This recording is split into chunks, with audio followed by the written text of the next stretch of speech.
Ќе првите соговорници нам ни пристигнаа во студиото 5 на македонската телевизија. Двојното убиство во Македонија ја отвори темата за безбедноста на граѓаните. Живееме ли во сигурно и безбедно општество и со какви механизми можеме да си го вратиме спокојот? Се само дел од темите на кои што ќе разговараме со деканот на Факултетот за безбедност, професорот Никола Дуевски. Добро утро и добре ни дојдовте.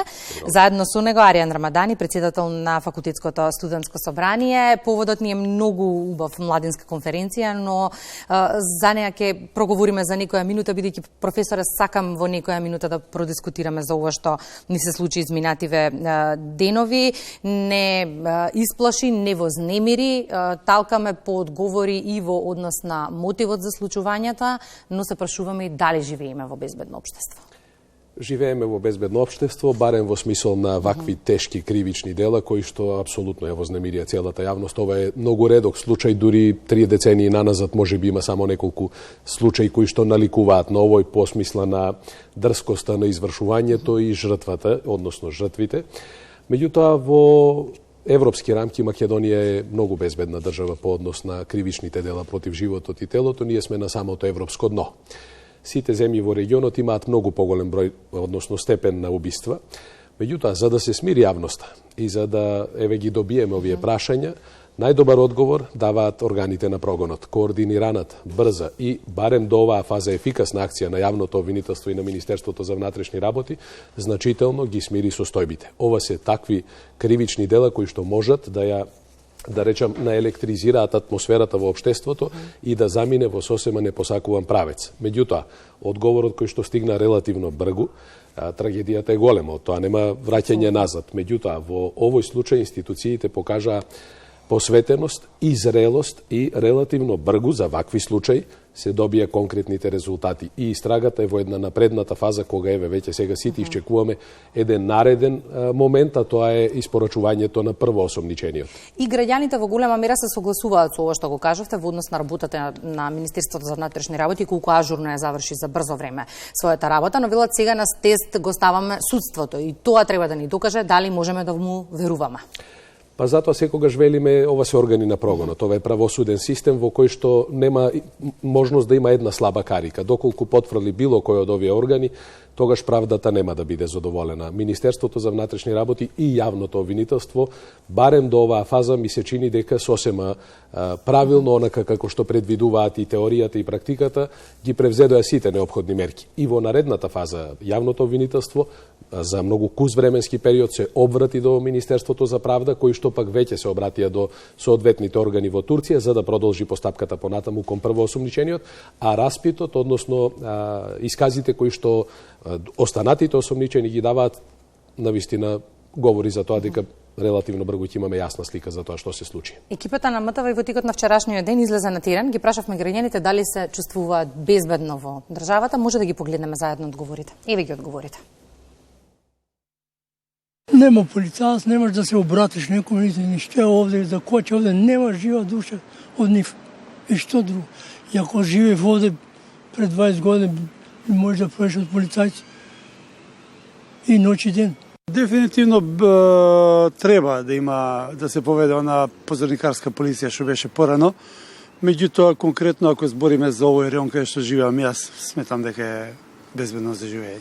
Не е баш најсигурно, ама сепак може да се рече дека е безбедно, ама зависи од народот кој како размислува. Апсолутно не живееме. Никаде не ни е сигурно више. Полиција треба да има. Треба да има. Јас сум пошто пензионер нивни. Се без полиција, позорникари, нема ништо безбедно.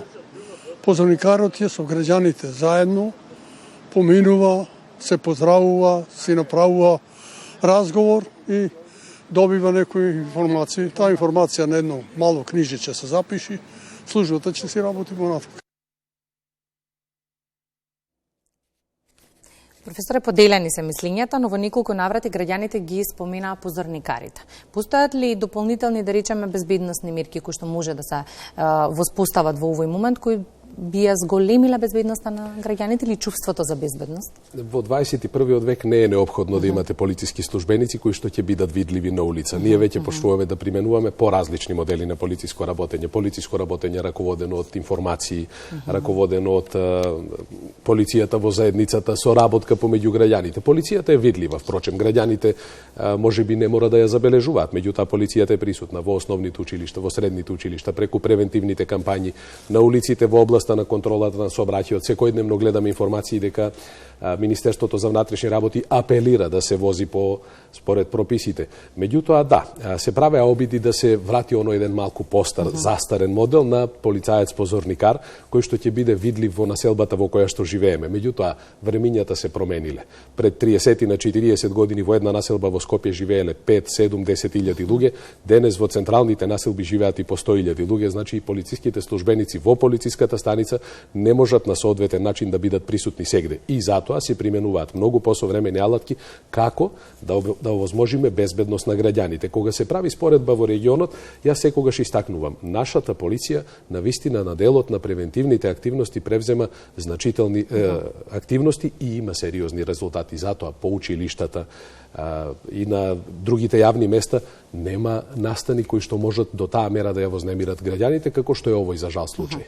Безбедноста на граѓаните беше и во фокусот на младинската конференција на која што бевте присутни, што туку сте вративте од Софија. Темата беше актуелна, улогата на НАТО во справување со предизвиците на безбедноста во непредвидлива средина. Како помина, професоре, пред да ни кажете за искуството и Вијарија? Па ова беше ново искуство за сите нас, бидејќи ова прва ваква младинска конференција имаше многу поголемо значење отколку дискусијата на тема на НАТО, значи Факултетот за безбедност и Софискиот форум за безбедност, а поддржани од НАТО одделот за јавна дипломатија, ја организираа првата заедничка младинска конференција и тука е најголемиот акцент. Студенти од Македонија и од Бугарија заеднички работеа на прашања кои што сите нас не поврзуваат. Ние професорите, односно колегите од Софискиот универзитет и од нашиот универзитет, работевме само за да им ја олесниме средината во која што тие заеднички размислуваат. НАТО се разбира е многу значаен фактор за безбедноста, за стабилноста, за просперитетот на целиот регион. Ние сме партнери со Бугарија во НАТО и се надеваме дека тоа ќе ни овозможи една поинаква иднина, една можност за поголема соработка, особено кај помладите генерации. Арион, имате можност да се сретнете, размените искуства и ставови и со колеги од нашите универзитети, но и со бугарските. Оно што ме интересира, кои теми ги отворивте и за кои најмногу дискутиравте? Па најмногу беше дискутирано за темите во областа на безбедноста, во врска со партнерство со НАТО, симулирачката вежба која што направивме со другите колеги од други универзитети. Па во главно беа тие теми, немаш НАТО, безбедност, криминалистички, така полициски теми, тоа во главно. Во однос на знаењето. Да, во однос на знаењето. Стоиме ли рамо до рамо со колегите од Бугарија, зборувам за студентите? Па можам да речам дека тука некаде сме. Оваа младинска конференција нуди можност да се слушна гласот на младите. И тие имаат многу што да кажат, професоре, меѓу другото, на оваа тема. Сакам вие да ми кажете какво беше вашето искуство, но сакам да ве слушнам и вас, Арион. Колку сметате дека се слуша гласот на младите, бидејќи покрај многуте теми на кои можат да дискутираат, безбедноста е секако едниот сегмент за кој што имаат и многу знаење. Во однос на колку се слуша гласот на младите, би требало да е забележителен. Но колку тој глас допира до ушите на тие што треба да ги спроведе реформите не само во безбедноста, туку и во целото општество, тоа е друга тема.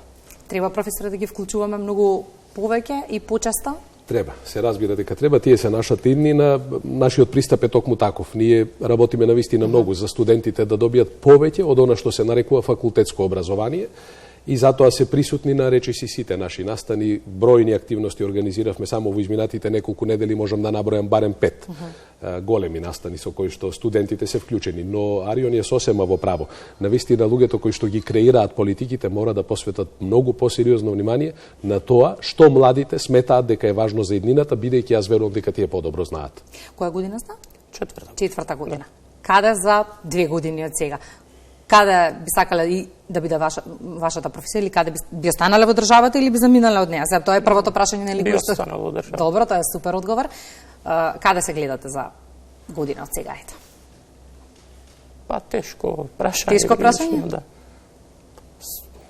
Во МВР, најверојатно, или во Агенција за национална безбедност. Кога збориме за младите из искуството, и да им дадеме можност. Имаме професоре квалитетен кадар.